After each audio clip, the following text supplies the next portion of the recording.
नमस्कार, स्वागत है आप सबका। आप देख रहे हैं छत्तीसगढ़ की बात। मैं पुनीत पाठक हूं। इस वक्त सियासी गलियारे में एक बार फिर से जय वीरू की जोड़ी की चर्चा हो रही। कांग्रेस के ये जय वीरू पार्टी को 15 साल बाद प्रदेश की सत्ता में दमदार वापसी कराने वाले मुख्य किरदार रह चुके हैं। विपक्ष ने इस जोड़ी के साथ आने पर फौरन कटाक्ष किया, कहा कि ये केवल छलावा है, दिखावा है। तो कांग्रेस ने भी पुरजोर तरीके से इसका जवाब दे दिया है। दरअसल भानु प्रतापपुर में इस वक्त उपचुनाव का प्रचार का दौर है और चुनावी दौरे पर मुख्यमंत्री भूपेश बघेल और वरिष्ठ मंत्री टीएस सिंहदेव साथ साथ आए, एक मंच पर बैठे, एक साथ बीजेपी को घेरा। विपक्ष को यह बात रास नहीं आई है। सवाल यह कि क्या इस जोड़ी के साथ आने को लेकर भाजपा भयभीत हो गई, जैसा कांग्रेस कहती है। जोड़ी को लेकर विपक्ष के सवाल जो पूछे हैं जोड़ी, इसमें कितना दम है, विपक्ष के सवालों में कितने भीतर तक तर्क हैं, इस पर भी हम बात करेंगे। और इस पर बातचीत करने के लिए हमारे साथ में आज हर पक्ष से बड़े समर्थ लोग हैं। राजेंद्र तिवारी साहब हैं, कांग्रेस पार्टी का मजबूती से पक्ष रखेंगे। नमस्कार, स्वागत है। देवलाल ठाकुर जी हैं, भारतीय जनता पार्टी के कुशल नेता हैं, प्रवक्ता हैं, वो भी हमारे साथ इस मंच पर जुड़ चुके हैं। और शशांक शर्मा जी हैं, वरिष्ठ पत्रकार हैं, पक्ष की सियासत को, उसकी नब्ज को बारीकी से समझते हैं। आप तीनों को नमस्कार करते हैं। आपसे हम बातचीत करेंगे, लेकिन उसके पहले एक रिपोर्ट दिखा दें जिस आधार पर आप समझ पाएंगे कि किस जोड़ी की चर्चा है और क्यों चर्चा है।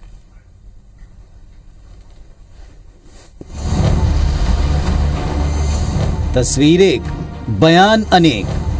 कहते हैं एक तस्वीर 1000 शब्दों के बराबर होती है, और तस्वीर अगर राजनीतिक गलियारी से ताल्लुक रखे तो फिर उसके कई मायने निकाले जाते हैं। कुछ ऐसा ही हुआ जब छत्तीसगढ़ की राजनीति में जय वीरू एक बार फिर साथ साथ एक मंच पर नजर आए। भानु प्रतापपुर में कांग्रेस प्रत्याशी के पक्ष में दो कद्दावर नेता एक साथ हेलीकॉप्टर पर सवार होकर रायपुर से निकले, भानु प्रतापपुर पहुंचे और फिर एक ही मंच पर एक स्वर में प्रत्याशी सावित्री मनोज बंडावी के लिए वोट मांगे। इस दौरान दोनों ने बीजेपी पर जमकर निशाना साधा। सब ऋण माफी हो, सब 2500 रुपए मिली थी, नहीं मिली पहली साल मिला है ना। वैसे मनोज को हमने अगर खोया तो ये सच्ची श्रद्धांजलि देने का अवसर भानु प्रतापपुर विधानसभा के एक एक मतदाता को मिला है। दरअसल भानु प्रतापपुर उपचुनाव में बीजेपी और कांग्रेस दोनों की साख दांव पर है। दुष्कर्म मामले में ब्रह्मानंद नेताम का नाम सामने आने के बाद बीजेपी बैकफुट पर है, मगर जानकार बताते हैं कि टक्कर अभी भी बराबरी की है, लिहाजा कांग्रेस ने जीत के लिए पूरी ताकत लगा दी। ऐसे में जब 2018 में कांग्रेस को 15 साल बाद सत्ता में वापस लाने वाली जय वीरू की जोड़ी भानु प्रतापपुर उपचुनाव के मैदान में एक्शन में नजर आई, तो बीजेपी को ये बात रास नहीं आई और बयानों की झड़ी लग गई कि जिस प्रकार का घटनाक्रम चल रहा है, तो ये उनकी मजबूरी हो सकती है कि वो साथ चले।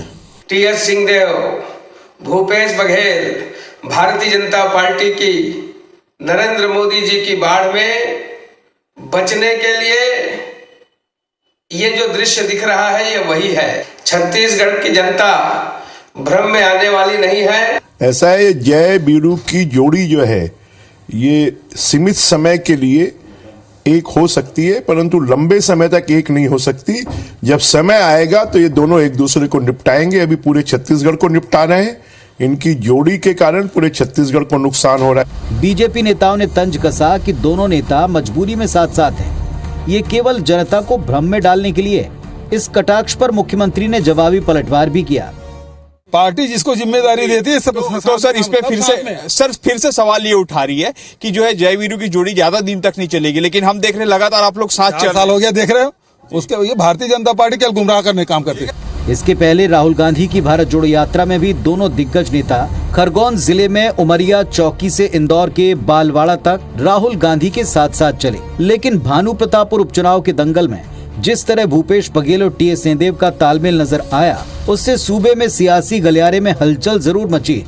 Bureau report, IBC 24। तो चलिए, ये प्रदेश का एक ऐसा विषय बन गया है जोड़ी को लेकर जिस पर चर्चा और खुली चर्चा की आवश्यकता है। सबसे पहले आप सभी अपने अपने पक्ष रखें, बिना किसी रोक टोक के 90 सेकंड के भीतर आप अपने ओपनिंग स्टेटमेंट को रखें। इसके बाद हम खुली चर्चा इस पर करेंगे। राजेंद्र तिवारी साहब से शुरुआत करते हैं।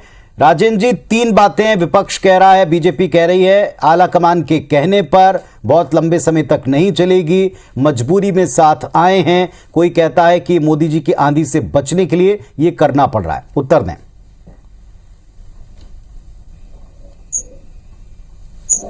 किसी प्रकार की कोई मजबूरी नहीं है और सबसे बड़ी पहली बात तो यह है कि सब साथ में हैं। कांग्रेस जनों में जबरदस्त एकता है। ये जय वीरू की जो जोड़ी की आप बात कर रहे हैं, विधानसभा चुनाव जब हुआ था 2018 में, तो एक विपक्ष के नेता थे श्री टी.एस. सिंहदेव और प्रदेश कांग्रेस कमेटी के अध्यक्ष थे श्री भूपेश बघेल जी। तो उस समय प्रदेश के नेताओं के द्वारा, कुछ पत्रकारों के द्वारा ये शब्द उस समय जब हम सत्ता में नहीं थे तब दिया गया था। मगर आज तो प्रदेश में एक नेता है जो कांग्रेस विधायक दल का नेता है, जो छत्तीसगढ़ का मुखिया है, जो मंत्रिमंडल का प्रधान है, देश विदेश में छत्तीसगढ़ का प्रतिनिधित्व करता है, जो छत्तीसगढ़ के नौजवानों का काका है, जो छत्तीसगढ़ के किसानों का भाई है और जो छोटे व्यापारियों का शुभचिंतक है। संक्षेप में कहूं तो जिसका नाम भूपेश बघेल है। उनके नेतृत्व में हमने तमाम विधानसभा के उपचुनाव लड़े और तमाम चुनाव, चाहे नगरीय प्रशासन के जो चुनाव होते रहे वो लड़े और लगातार जीत हासिल होती रही। और उसके पीछे उद्देश्य ये था, उंगलियां मंत्रिमंडल के सभी सदस्यों की अलग अलग हो सकती है, मगर जो जिस चांद की ओर इशारा किया जा रहा है वो चांद एक है, जिसका नाम है छत्तीसगढ़ का सर्वांगीण विकास, जिसका नेतृत्व श्री भूपेश बघेल जी कर रहे हैं। भानु प्रतापपुर जी, चलिए मैं आऊंगा तिवारी जी, आपके पास वापस आऊंगा। फिलहाल थोड़ा सा देवलाल जी को सुनेंगे। देवलाल ठाकुर साहब, क्या बीजेपी बौखलाई है, डरी है? आपको दोहरी चुनौती लग रही है इस जोड़ी को लेकर, इसीलिए इतने बार हैं? तो कांग्रेस डरी हुई है। पराजय का जो भय इनके मन में है वो खुल के दिखने लगा है और खुद भी मान रहे हैं कि पराजय की ओर अग्रसर हो रही है कांग्रेस। इसलिए जो पुराने गिले शिकवे मिलाकर जो जय वीरू की जोड़ी बता रहे हैं, वो भानु प्रतापपुर जनता को दिखाने की कोशिश कर रही है कि कांग्रेस कहीं न कहीं आदिवासियों का आरक्षण कम होने, आदिवासियों को रोजी रोजगार को छीनने और यहाँ के परिवहन संघ है उसके रोजी रोजगार को छीनने के लिए जो कांग्रेस ने कृत्य किया था अपने कोषाध्यक्ष को भेजकर, तो यहाँ पर जो भानु प्रतापपुर की जनता है बहुत समझदार है, 5 तारीख को जवाब देने के लिए तैयार है। इनसे डरकर कांग्रेस ने फिर एक बार हथकंडा खेला आदिवासी परिवार के युवक के ऊपर, हमारे प्रत्याशी के ऊपर दुराचार का मामला मनगढ़ंत कर दिया। उसमें भी इनका दाव उल्टा पड़ गया, क्योंकि हमारा आदिवासी परिवार बम्पर नंदेताम को बहुत अच्छे से जानता है, बहुत ही लोकप्रिय और मतलब स्वच्छ छवि वाले नेता रहे हैं। इस पर भी कांग्रेस का दाव उल्टा पड़ गया।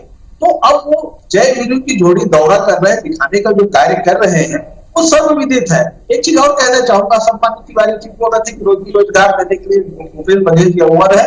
इस तो प्रदेश के मुख्यमंत्री भूपेश बघेल जी, आदिवासियों का जो पैसा जमा था 900 करोड़ रुपया, उसमें से 700 करोड़ रुपया जो भानु प्रतापपुर में भी संयंत्र लगना था आदिवासियों के रोजी रोजगार के लिए, ये अपने पाटन विधानसभा में एक चांदगांव में बना दिया। तब इन मुख्यमंत्री को शर्म नहीं आया, आदिवासियों से तुमको माफी मांगना चाहिए कि हमारे हक एवं अधिकार का पैसा को उसने पाटन विधानसभा में खर्च कर दिया। चलिए वापस आपसे भी हम सीधे चर्चा करेंगे। फिलहाल शशांक जी ने दोनों पक्षों को सुन लिया है। शशांक जी, आप क्या मानते हैं, इस जोड़ी को लेकर इतनी चर्चा क्यों? ये भय है या रणनीति है, ये मजबूरी है या साथ आने पर ताकत है? देखिए पुनीत जी, जहाँ तक मैं मानता हूँ कि जय वीरू की जोड़ी चुनाव के पहले तक तो थी। जैसे राजेंद्र तिवारी जी ने बहुत स्पष्ट तौर पर इस जोड़ी को ही नकार दिया, अगर आपने सुना हो। अब वो कह रहे हैं कि जब दोनों अपने अपने क्षेत्र के शीर्ष पर थे, आप विधानसभा के नेता प्रतिपक्ष यानी विधायिका के शीर्ष पर थे और आप संगठन के शीर्ष पर थे, तो शीर्ष पर ये जोड़ी तो टिकी रही। लेकिन जैसे ही वो मुख्यमंत्री बने, तो मुख्यमंत्री बनने के बाद कहीं ना कहीं, जैसे कि तिवारी जी ने स्वयं स्वीकार किया है, ये जोड़ी अब टूट चुकी है। अब ये मानकर चलिए कि मुख्यमंत्री नेता होते हैं, उनके अधीन में टी.एस. बाबा जो हैं वो उनके एक मंत्री हैं। लेकिन ये जोड़ी अगर टूटी, ये बात जो आ रही है वो टूटी क्यों, और ये वापस अगर जुड़ रही है तो उसके क्या फायदे हैं, इस पर भी आपको देखना पड़ेगा। पहली बात तो ये कि ये जो महत्वाकांक्षा है शीर्ष पर पहुंचने की, इसको लेकर बहुत सारे विवाद हुए हैं और इसलिए टीएस बाबा के ऊपर बहुत सारे आघात हुए, पार्टी के ही लोगों ने किए। इसलिए ये जो दरार पड़ी है वो दरार कहीं ना कहीं पार्टी को नुकसान पहुंचाने वाली है। अब इस चुनाव में जो दोनों साथ दिख रहे हैं या समय समय पर दोनों साथ दिख रहे हैं, ये पार्टी के लिए अच्छे संकेत हो सकते हैं। लेकिन मैं जो देख रहा हूं लगातार, वो साथ तो दिख रहे हैं लेकिन दिल से साथ नहीं है, शरीर जरूर उनके साथ है। हमेशा आप देखेंगे तो उनका मुंह हमेशा दाएं और बाएं रहता है। राहुल जी के साथ खड़े होंगे तो दाएं बाएं होंगे। जब तक बातचीत नहीं होगी, जो आइस ब्रेक करने वाली बात है, जब तक वो नहीं होगा तब तक ये जय वीरू की जोड़ी फिर से नहीं बनेगी।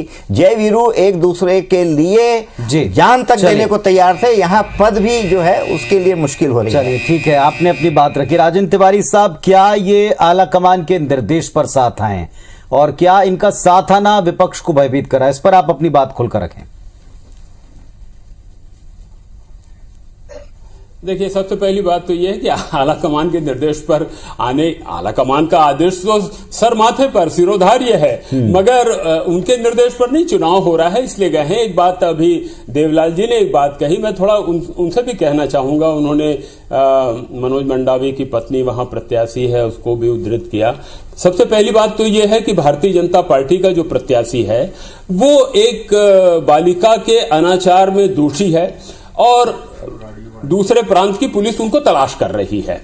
वो दोषी है, ये तो बात हर कोई जानता है। इससे कांग्रेस का कोई लेना देना नहीं है, ना ही छत्तीसगढ़ की पुलिस को लेना है। वो अपराधी हैं झारखंड पुलिस के और झारखंड की पुलिस उनको पकड़ने के लिए आई हुई है। एक बात, हमने सावित्री मंडावी को जरूर टिकट दिया है और उसके पीछे कारण है। बाकी लोग भरी जवानी में अपनी पत्नी को छोड़ दिया करते हैं निराश्रित, मगर हम तो दूसरी विचारधारा के लोग हैं। हम तो लगता है, हम तो 7 जन्मों को निभाने की बात करते हैं। पुनीत जी, जिस पत्नी ने पूरी जीवन की धूप छांव मनोज मंडावी के साथ बिताया, कांग्रेस के कार्यकर्ता आते थे, उनके आओ भगत से लेकर के क्षेत्र के लोग आते थे उनकी समस्याओं को सुनने का और अपने यथासंभव अपने पति की सहायता करने का बीड़ा उठाती थी सावित्री जी। और एक चीज बताइए, हम उसको कैसे असहाय छोड़ सकते हैं? हम तो उसको बाकी लोगों ने जैसे छोड़ के रख दिया होगा, हम नहीं छोड़ सकते। हमारे लिए तो वो एक विनम्र श्रद्धांजलि है मनोज मंडावी को, जो असमय चला गया हमको छोड़। ठाकुर जी, आप उत्तर और जाबाज नेता था बस्तर का, इससे कोई इंकार नहीं। मैं बोल रहा हूँ कि बड़े बड़े पदों पर विचार कर रही है कांग्रेस के लोग, जो लोग विधवा महिलाएं जो रायपुर में कई दिनों से भूखे प्यासे वहां पर हड़ताल कर रहे हैं, उनके लिए क्यों इतनी हमदर्दी नहीं दिखाते हैं कांग्रेस के लोग? इनको जवाब चाहिए तो जाके देखें वो कैसी बेचारी महिलाएं वहां पर कर रही है, हड़ताल में बैठे हुए हैं। उनके साथ क्यों नहीं करते आप लोग इस टाइप से कार्य? जी तिवारी जी, और मैं एक चीज कहना चाहूंगा, जय वीरू जोड़ी की बात आई है। जय वीरू की जोड़ी को हर आदमी जान रहा है। आपको बताना चाहूंगा जो है दोनों के बीच में इतनी खाई है जो नहीं हो सकती, मगर जय वीरू के बीच जितना में समझ पाया हूं उतना जवाब देने की कोशिश करूंगा। ऐसा है देवलाल जी, पहले समझ जाइए, आप आदिवासियों की हितों की बात कम से कम आप न करें। आप आदिवासी हैं मगर उनके हितों से पूरी तरह से अनभिज्ञ हैं। आदिवासियों के हितों को, आदिवासियों के हितों को पूरा करने का काम अगर किसी ने किया है तो भूपेश बघेल जी ने किया है। नक्सलाइट गतिविधियों में 52% की गिरावट आई है। तेंदू पत्ते से लेकर के समर्थन देवलाल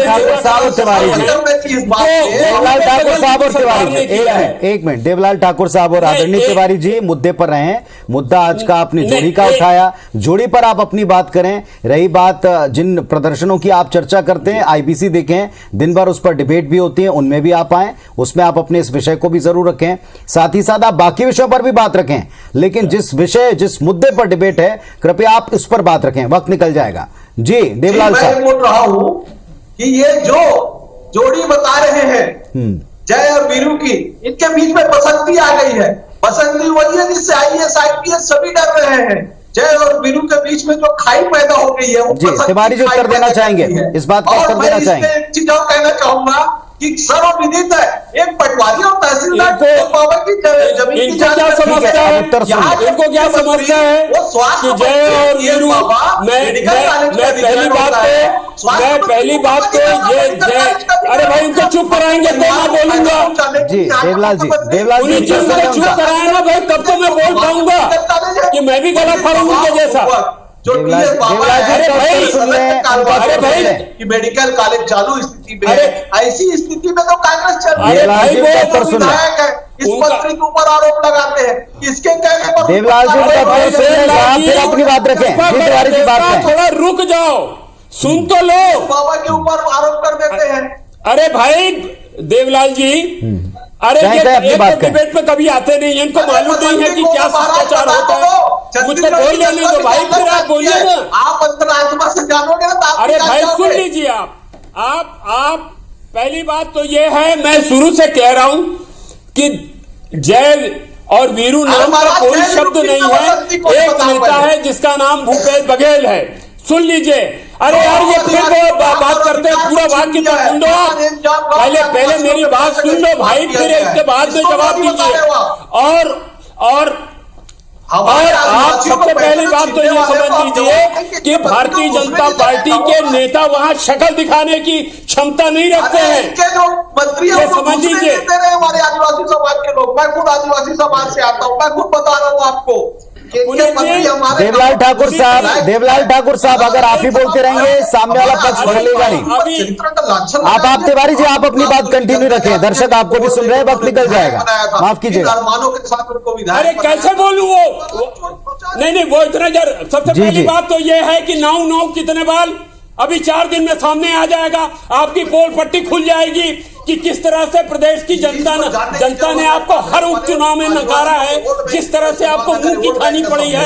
भानु प्रताप के चुनाव में भी आप देखिएगा ऐसी दुर्गति होगी कि उसको आप लोग याद रखेंगे। इसके पहले के चुनाव में आपको याद रखा कि किस प्रकार से 304 बहुमत से कांग्रेस जीती है भूपेश बघेल जी के नेतृत्व में, और हर उपचुनाव में जीते हैं। ये चुनाव में भी जीतने वाले हैं।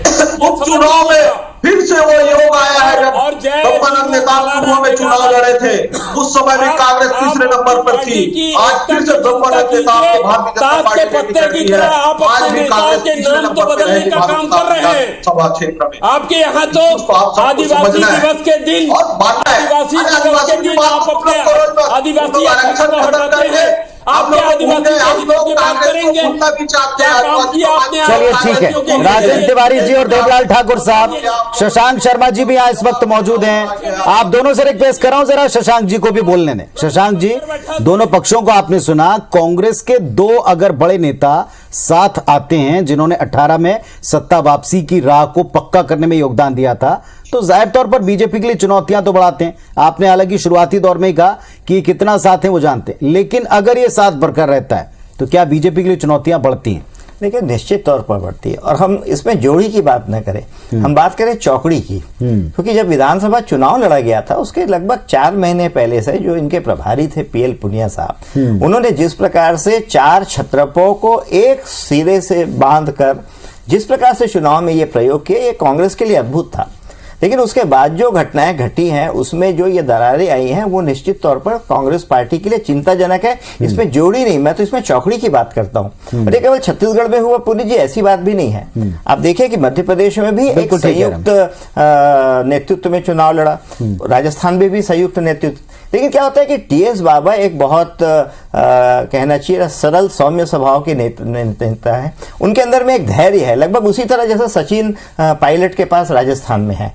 आप देखेंगे कि मध्य प्रदेश में ज्योतिरादित्य सिंधिया एक और बड़ी बात है शशांक जी कि इस जोड़ी के टूटने पर, इस जोड़ी के अलग होने पर बहुत बार बीजेपी ने कटाक्ष किया, ये भी एक मुद्दा जाता रहता है। फिलहाल ये जो बार बार चुनौती दी जा रही है, 4 दिन रुकिए देखेंगे जनता के बीच में क्या इंपैक्ट है। बिल्कुल ठीक है, ये बात बिल्कुल सही है, आप भी देखेंगे हम भी देखेंगे, और उस दिन भी आप दोनों लोग होंगे एक मंच पर चर्चा करने के लिए कि जोड़ी का असर हुआ या कैंडिडेट के ऊपर जो प्रचार या आरोप लगे हैं फिर उसका असर हुआ। आज के लिए जो आपने बातचीत की, दर्शक ही इस पर तय करेंगे, जनता तय करेगी। बहुत शुक्रिया सबका, नमस्कार।